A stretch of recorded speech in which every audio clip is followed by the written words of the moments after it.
O Saúde em Dia de hoje está falando sobre a prevenção do câncer de próstata. Existem alguns fatores de risco, como se você já teve casos de câncer na família e também a idade acima de 50 anos. Eu estou certa, Samira, é isso mesmo? Correto. E é claro que lembrar que essa idade é uma idade que tem que ser bem individualizada, né? A marca dos 50 anos o Ministério da Saúde recomenda para que acima dessa idade é bem recomendado que se faça, mas é claro que uma avaliação criteriosa com o urologista vai definir melhor se essa idade não tem que ser um pouquinho precoce, a depender das características, sendo que histórico familiar de câncer, e aí, como você falou, é importante. Os homens ainda têm resistência, né, Samira, a ir ao médico, e também é um pouquinho de tabu ainda existe em relação ao exame de toque. Esse exame, ele é imprescindível? Existe algum outro exame que pode ser feito no lugar do exame de toque? Quando o paciente faz apenas o exame de sangue, que é o PSA, ele perde muita capacidade de detecção. Então, para direcionar e triar os pacientes que realmente merecem uma biópsia e uma avaliação mais profunda, a gente casando os dois exames, a sensibilidade ela aumenta muito.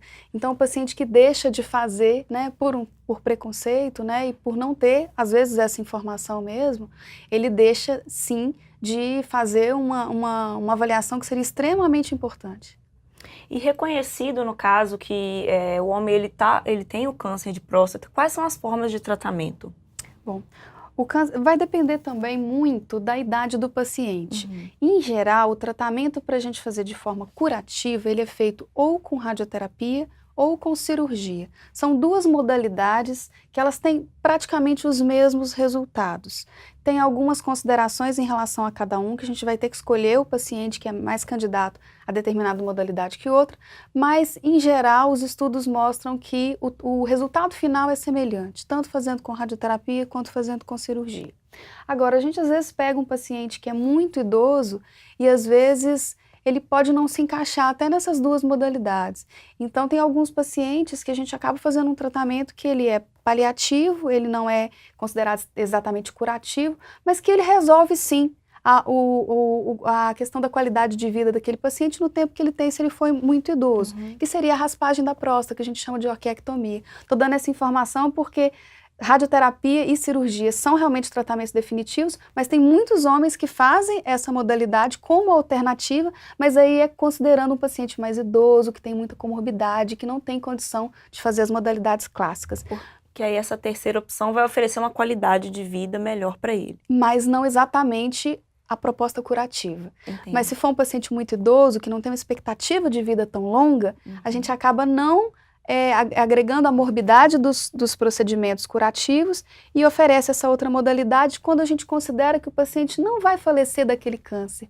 Que aquele câncer é uma coisa que precisa ser tratada, mas que às vezes ele tem tantas comorbidades e ele é tão frágil por ser idoso que não é aquela doença que vai levá-lo. Entendi. Então a gente pesa isso na balança e faz esse outro tratamento. Outra questão, Samira, que também envolve todo esse tabu e esse preconceito em relação a esse tema, é que após a cirurgia pode acontecer do homem ter incontinência urinária e também impotência. Isso realmente acontece? Sim. Essas alterações, né, que são esses efeitos adversos, eles podem acontecer tanto na radioterapia quanto na cirurgia. Tá? Sério? E em proporções parecidas. É claro que quando a gente tem um aparelho de radioterapia melhor, uma técnica de radioterapia melhor, a gente tem um risco menor de que isso aconteça. E quando a gente tem um cirurgião que é oncológico, um urologista oncológico, também. Então, assim, é muito dependente do cirurgião e do aparelho, né? Então, é claro que a gente conseguindo direcionar o paciente para um cirurgião que trabalha com paciente oncológico, né? Nem todo urologista ele é urologista oncológico, mas quando tem em mão realmente nesse perfil, né, de doença, a gente tem menos chance disso acontecer, mas pode sim. Então, quando a gente toma a decisão de fazer um tratamento, o paciente ele é informado desse risco, né?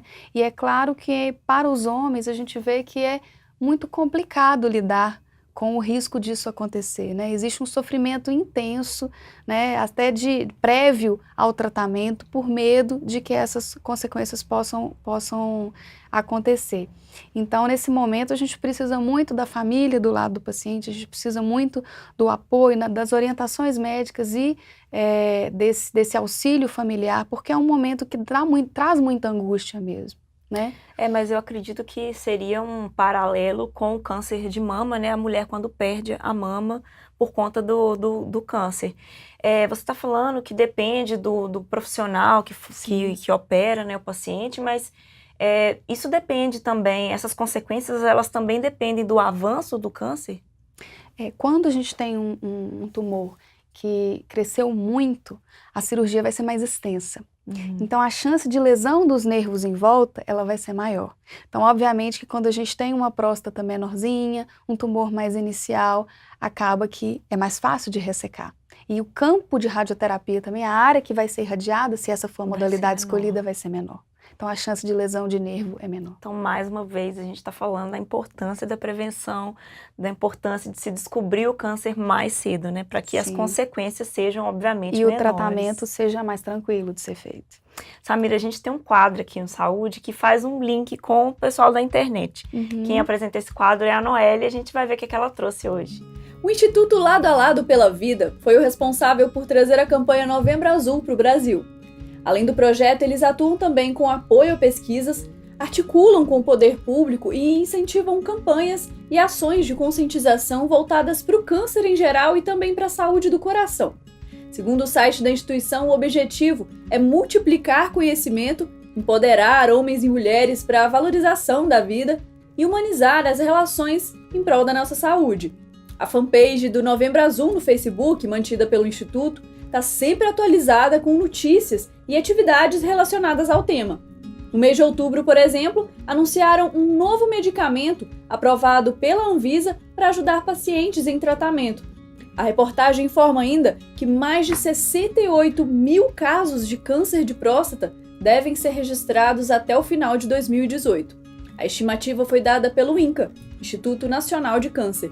E de maneira geral, o Novembro Azul não é só sobre a doença em si. A vida de uma pessoa que recebe esse diagnóstico pode virar de cabeça para baixo. A mente se torna uma mistura turbulenta de raiva, insegurança, frustração e ansiedade. E a família é impactada também. Por isso, o site do Instituto Oncoguia reuniu várias informações e orientações numa lista chamada Cuidando de Alguém com Câncer de Próstata, que pode ajudar as pessoas a lidarem com todo o processo, desde a descoberta da doença até o fim do tratamento. Quem quiser pode conferir o link pelas nossas redes sociais. Um beijo, cuidem-se sempre e até mais. Obrigada, Noélia, pelas suas dicas de hoje. Samira, e após o tratamento, como que é feito o controle? Bom, que seja com cirurgia ou que seja com radioterapia, o controle é feito com monitorização do PSA.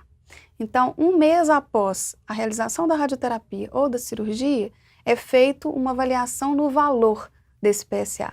A gente espera um valor praticamente zero quando é feita uma cirurgia e a gente espera um valor baixo quando é feita a radioterapia. Por quê? Porque quando fez a radioterapia a próstata ainda está lá. Então, obviamente, a gente vai ter PSA circulando. Então, existe uma permissibilidade de que o valor seja baixo, mas detectável quando faz a rádio e quando faz a cirurgia a gente espera que ele seja zero. Aí a monitorização ela é diferente sim, dependendo da modalidade de tratamento que eu escolhi. Por exemplo, se eu fiz cirurgia, eu quero que o PSA fique zero depois da cirurgia. Se ele começa a subir, mesmo com valores baixos, eu vou pensar que pode ter sobrado alguma célula naquela região da loja prostática.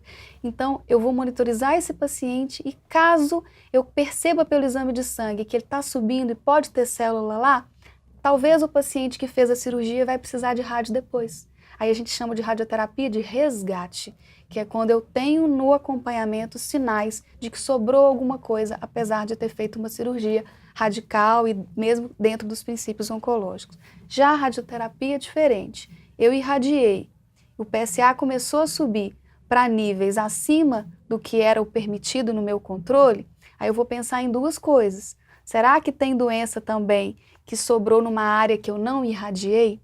E aí o raciocínio é o contrário. Se eu irradiei, eu vou pensar talvez numa cirurgia de resgate depois.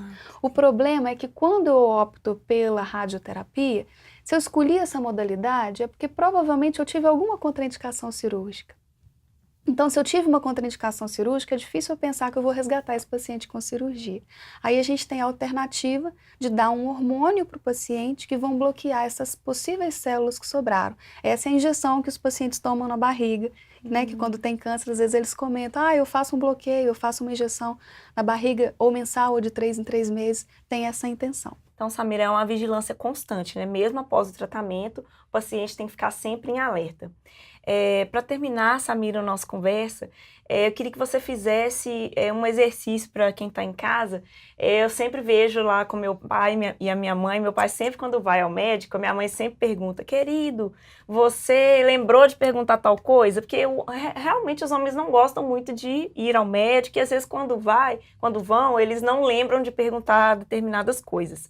Então eu queria que você fizesse uma listinha para quem está em casa, para que eles anotassem mesmo, o que eu tenho que perguntar para o meu médico, quais exames eu preciso fazer, quais dúvidas eu preciso tirar, porque eu acho que às vezes esse exercício de anotar, que é coisa que às vezes as mulheres fazem muito, leva aquele monte de exame para o médico, talvez possa criar esse hábito mesmo de transformar, né, com que os homens tenham mais o hábito de ir ao médico e o hábito até de perguntar mais coisas que talvez não perguntem. Sim, acho que numa primeira avaliação com o urologista, é importante que fique claro para ele, né? Se isso não estiver claro na consulta, que ele faça essa pergunta, doutor, qual é a idade pela sua avaliação que eu preciso começar a fazer o exame de PSA de forma mais constante e o toque? Né? E dependendo da avaliação do doutor, ele vai dizer também qual a periodicidade que isso tem que ser repetido, e isso vai ser individualizado. Então, qual a idade que eu devo começar a fazer de forma mais constante e os meus retornos aqui tem que ser com qual frequência, né? Isso é importante. Outra questão é essa pergunta e que ele sai com ela muito clara. Quais são os sintomas, pela avaliação do meu caso, que o doutor, que o senhor preocuparia mais? O que te preocupa mais que eu poderia sentir e que eu deveria voltar antes? Né? Então, eu acho que essas perguntas, elas são extremamente importantes. Saiu de uma consulta, isso tem que estar muito claro. E também, para fechar, eu queria que você deixasse um recado para incentivar os homens à prevenção agora no Novembro Azul, e durante todo o ano, né? Durante todos os dias. Todos os dias, é verdade. Lembrar que apesar dessas orientações, né, de exames que possam ser feitos, quando a gente fala em prevenção, lembrar o sentido da prevenção. Prevenir é o que eu posso fazer, o que eu posso reeditar no meu estilo de vida para evitar que o câncer aconteça. De maneira resumida, eu preciso deixar o meu sistema imune forte. Como que eu deixo meu sistema imunológico forte? Com uma alimentação adequada, evitar o sedentarismo, evitar realmente ingestão mesmo de alimentos que são imediatistas demais. De uma forma bem... A gente consegue intuitivamente saber o que nos faz mal.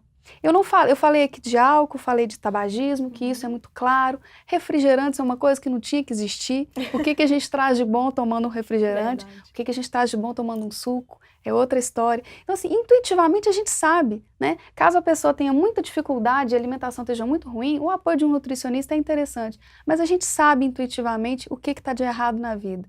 É realmente ter força de vontade para mudar o estilo de vida. Tá? Isso realmente é prevenção. É claro que os exames de triagem, eles ajudam, porque o diagnóstico precoce ele vai trazer uma possibilidade muito maior de um tratamento tranquilo caso o câncer aconteça. Mas eu acho que a gente tem que assumir a nossa parcela de responsabilidade diária em relação à nossa saúde. Então, a população em geral, a gente tem que repensar os nossos hábitos de vida. E isso a gente vai fazer todos os dias. Isso mesmo. Muito obrigada, Samira, pela sua participação. Aguardo você novamente aqui no programa. Obrigada. Se você que está em casa quer participar do Saúde em Dia sugerindo temas, inscreva-se nas nossas redes sociais e deixe seus comentários. Até a próxima semana. Tchau!